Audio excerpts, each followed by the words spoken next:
I was asked on the light rail the other day by a man that knew my name and surprised me and said, "Hey, Patrick." I said, "How do you know my name?" He said, "Don't worry about that, but just answer my question. Do you love life?" And I said, "Yes." He says, "You liar." I said, "What?" He says, "You said you were a Christian." I said, "No, I didn't tell you my name or that I was Christian." But he said, "Don't worry about that. Just tell me, what did Jesus say about loving life in the Bible?" And I said, "Well, he who loveth his life in the end shall lose it." And he said, "Now be honest with me, Patrick. You've already lied to me once." He said, "What's the last thing anybody that truly loves their life would ever want to do with it?" And I thought about it, and I said, "Well, probably not. He wouldn't want to lose it." He said, "That's right. So you lied to me once. I'm going to ask you again. There's only two answers to the question. Let's see if you keep from lying to me again this time." And I was, by this time, incredulous, thinking, "Wow, this dude is like actually wiser than me. He's about to mentally pimp slap me."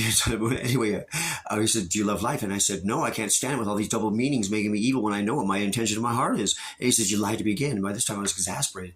I said, "Now what?" And he says, "Well, don't you remember what Jesus said about hating life?" And as I thought about it, I said, "Oh my God." He said, "That's right." His whole demeanor changed.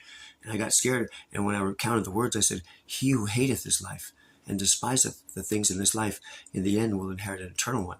And he says, "Now be honest with me, Patrick." And his voice just kept getting more bold. And I looked at him in fear, and he said, "What's the last thing anyone who truly hates life and can't wait to breathe their last breath would ever want?"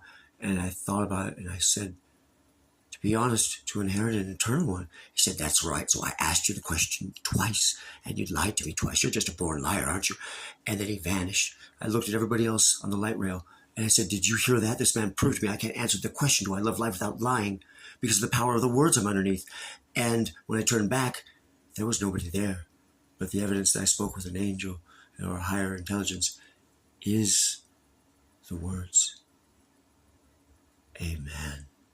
And it's for a wicked reason. So be forewarned.